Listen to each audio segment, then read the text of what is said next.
एक बार गरुड़ जी भगवान श्री कृष्ण के पास आते हैं और कहते हैं, हे प्रभु, आपने मुझे मनुष्य की जन्म से लेकर मृत्यु तक की सभी अवस्थाओं के बारे में बताया है। मनुष्य की मृत्यु के उपरांत किए जाने वाले सभी क्रियाओं के विषय में भी बताया है।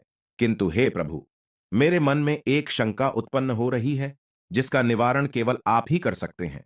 भगवान श्री कृष्ण कहते हैं, हे गरुड़, तुम्हारे मन में जो भी शंका हो, निसंकोच होकर पूछ लो। तुम्हारी हर शंका का समाधान करना मेरा कर्तव्य है। पक्षीराज गरुड़ कहते हैं, हे प्रभु, अब मेरे मन में यह जानने की जिज्ञासा हो रही है कि मनुष्य को कौन से कार्य निर्वस्त्र होकर नहीं करने चाहिए। निर्वस्त्र होकर इन कार्यों को करने से मनुष्य को कौन सा पाप लगता है तथा इनके पीछे क्या कारण है। तब भगवान श्री कृष्ण कहते हैं, हे पक्षीराज गरुड़, आज तुमने उत्तम प्रश्न किया है। तुम्हारे इस प्रश्न के उत्तर में समस्त मानव जाति का कल्याण छिपा हुआ है। तुमने यह सत्य ही कहा है कि मनुष्य को कभी निर्वस्त्र होकर भोजन, स्नान तथा शयन नहीं करना चाहिए। निर्वस्त्र होकर यह तीन काम करने से इसका मनुष्य के जीवन पर अशुभ प्रभाव पड़ता है। तुम्हारे इन प्रश्नों के उत्तर देने से पूर्व मैं तुम्हें एक ब्राह्मण का प्राचीन इतिहास सुनाता हूं। इस प्राचीन कथा के माध्यम से तुम्हें तुम्हारे सभी प्रश्नों के उत्तर प्राप्त हो जाएंगे। इसीलिए तुम इस कथा को ध्यान से अवश्य सुनो। इस कथा को सुनने मात्र से ही मनुष्य के पापों का नाश होता है। गरुड़ जी कहते हैं, हे प्रभु, आपके मुख से इस कथा को सुनना मेरा सौभाग्य है। कृपया आप मुझसे वह कथा कहिए। मैं इसे ध्यान से पूरा सुनूंगा और तीनों लोकों में इसका प्रचार करूंगा। भगवान श्री कृष्ण कहते हैं, हे खग, अच्छा ठीक है, अब तुम इस कथा को ध्यान से सुनो। मैं तुम्हें वह कथा सुनाने जा रहा हूं। प्राचीन काल की बात है। मध्य देश में एक अत्यंत शोभायमान नगरी थी। उस नगरी में देव शर्मा नाम का एक विद्वान ब्राह्मण रहता था। उसने चारों वेदों का तथा समस्त शास्त्रों का अध्ययन किया हुआ था। वह नित्य भगवत गीता का पठन किया करता था। देव शर्मा भगवान विष्णु का परम भक्त था। नित्य भगवान विष्णु की पूजा आराधना किया करता था। एक दिन देव शर्मा तीर्थ स्थान पर जाने के लिए घर से निकलता है। वह अपने साथ भोजन बनाने के लिए थोड़े से चावल ले लेता है। देव शर्मा घने जंगलों से तीर्थ स्थान के लिए चलने लगता है। बहुत देर तक चलने के बाद देव शर्मा जंगल में स्थित एक जलाशय के समीप पहुंच जाता है। वह जलाशय अत्यंत सुंदर था। उसके चारों ओर हरियाली और सुंदर वृक्ष थे। फिर वह ब्राह्मण उस जलाशय से पानी पी लेता है और वहीं पर भोजन करके विश्राम करने का विचार करता है। देव शर्मा अग्नि जलाने के लिए लकड़ी इकट्ठा करने निकलता है। तभी उसे जलाशय के पास एक विचित्र दृश्य दिखाई पड़ता है। उस जलाशय के आसपास के सभी वृक्ष तथा पौधे हरे भरे होते हैं, किंतु केवल दो वृक्ष एकदम सूखे हुए तथा मृत दिखाई पड़ते हैं। उन वृक्षों को देखकर देव शर्मा को बड़ा आश्चर्य होता है। वे इस प्रकार से सोचने लगता है, बड़ी ही विचित्र बात है।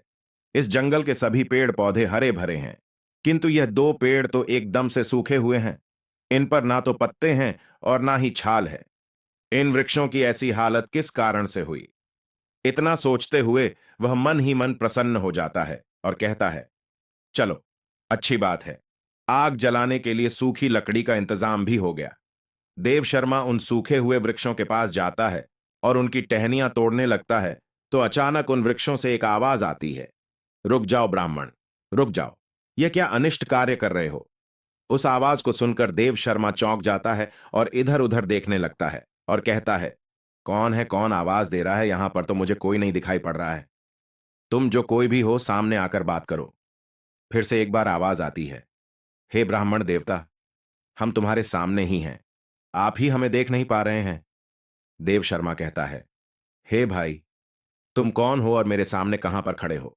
मुझे तो कुछ भी दिखाई नहीं पड़ रहा है। फिर से वह आवाज आती है, हे ब्राह्मण देवता, आप जिस वृक्ष की टहनी तोड़ रहे हैं, मैं वही वृक्ष बात कर रहा हूं, किंतु आप मुझे पहचान नहीं पा रहे हो। देव शर्मा, ब्राह्मण घबरा जाता है और इधर उधर देखने लगता है, तो उसकी दृष्टि उन दो पेड़ों पर पड़ती है। वह देखता है कि वे पेड़ मनुष्य की वाणी में बात कर रहे हैं। इस विचित्र घटना को देखकर देव शर्मा को बड़ा आश्चर्य हो जाता है। वह कहने लगता है, बड़ी ही विचित्र बात है, यह मृत पेड़ तो मनुष्यों की वाणी में बात कर रहे हैं। यह प्रभु की कैसी विचित्र लीला है। देव शर्मा उन मृत वृक्षों से कहने लगता है, हे वृक्षों, तुम कौन हो और तुम मनुष्य की वाणी में कैसे बात कर रहे हो और तुम्हें वृक्षों का शरीर कैसे मिला? तुम्हारे समीप इतना बड़ा जलाशय होने के बावजूद भी तुम सूखे हुए हो और बाकी सभी पेड़ पौधे हरे भरे हैं। आखिर ऐसा कैसे संभव है? देव शर्मा की बात सुनकर वह पेड़ बोलने लगता है। हे ब्राह्मण देवता, हमारी ऐसी दशा हमारे कर्मों के कारण ही हुई है। हमने पिछले जन्म में जो पाप किए थे उसी का फल भुगत रहे हैं। देव शर्मा कहता है, हे वृक्ष, कृपा करके आप मुझे आपके पिछले जन्म का वृतांत सुनाइए। तब वह वृक्ष बोलने लगता है, हे ब्राह्मण देवता, अब हम आपको हमारे पिछले जन्म का वृतांत सुनाते हैं। पूर्व काल में मैं धनेश्वर नाम का वैश्य था और यह मेरी पत्नी दुर्मति थी। हम दोनों ही कांचीपुरते थे। मेरा स्वभाव अत्यंत दुष्ट और क्रूर था। मैं लोगों को ब्याज देकर धन कमाया करता था।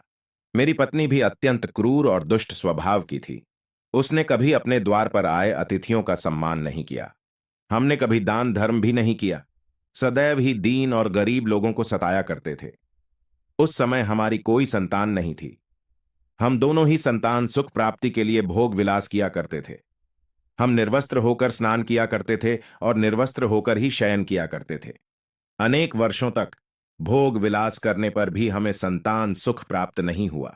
मैंने कभी अपने पूर्वजों के लिए श्राद्ध नहीं किया, कभी तर्पण नहीं किया, उनके लिए कभी दान धर्म भी नहीं किया, जिस कारण से मेरे सभी पूर्वज रुष्ट हो गए। मेरा मन सदैव ही काम वासना से भरा हुआ रहता था। हम दोनों पति पत्नी दिन रात भोग विलास किया करते थे। निर्वस्त्र होकर ही स्नान भोजन तथा शयन किया करते थे, जिससे समस्त देवी देवता और पितृ भी हमसे रुष्ट हो गए। इस प्रकार से अनेक वर्ष बीत जाने के पश्चात हम पुत्र प्राप्ति की कामना से तीर्थ यात्रा पर निकले। रास्ते में जाते समय एक नदी किनारे हमने निर्वस्त्र होकर संबंध बनाया। दुर्भाग्य से उसी नदी में डूबकर हम दोनों की मृत्यु हो गई। मृत्यु के पश्चात हमें ले जाने के लिए यमराज के दो दूत प्रकट हुए। वे दूत हमें पकड़कर यमपुरी ले गए। यमपुरी का दृश्य अत्यंत भयंकर था। यमराज विशालकाय सिंहासन पर बैठे हुए थे और उनके पास चित्रगुप्त बैठे हुए थे, जो यमपुरी में आए हुए प्राणियों का लेखा जोखा निकाल रहे थे। जब मेरी बारी आई तो यम के दूतों ने मुझे यमराज के सामने खड़ा कर दिया। फिर चित्रगुप्त यमराज से कहने लगे, हे धर्मराज, इस वैश्य ने तो अपने जीवन में कभी कोई पुण्य का काम नहीं किया है। इसने अपने पूर्वजों का सदैव ही अनादर किया है। इसने सदैव ही निर्वस्त्र होकर स्नान भोजन तथा शयन किया है। इसीलिए यह केवल नरक जाने के ही योग्य है। इस प्रकार से चित्रगुप्त ने मेरे कर्मों का लेखा जोखा यमराज को बताया। यमराज मुझे देखकर कहने लगे, अरे दुष्ट, तूने तो कभी कोई पुण्य के काम नहीं किए हैं। तूने सदैव ही निर्वस्त्र होकर स्नान करके वरुण देवता का अपमान किया है। निर्वस्त्र शयन करके तूने अपने पूर्वजों को अपमानित किया है तथा निर्वस्त्र भोजन करके तूने अन्न का भी अपमान किया है। इसीलिए तुझे नरक में ही डाल दिया जाएगा।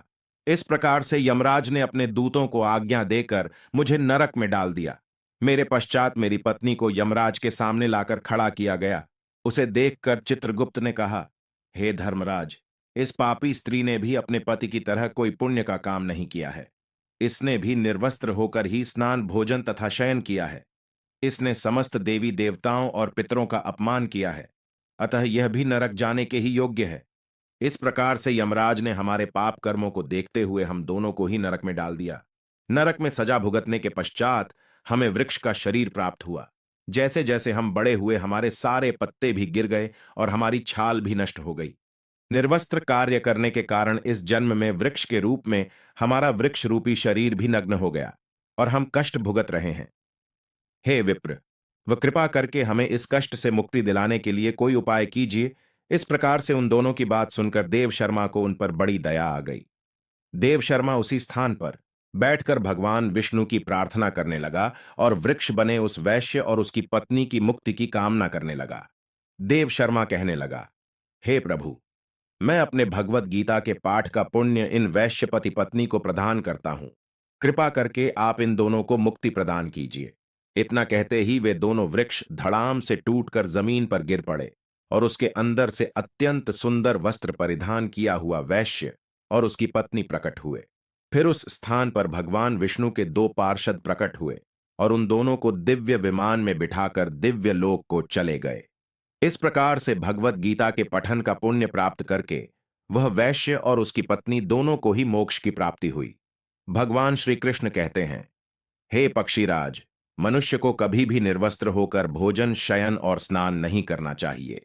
निर्वस्त्र स्नान करने से जल के देवता वरुण का अपमान होता है। निर्वस्त्र भोजन करने से अन्न की देवी मां अन्नपूर्णा का अपमान होता है। और निर्वस्त्र शयन करने से समस्त पितृगण रुष्ट हो जाते हैं।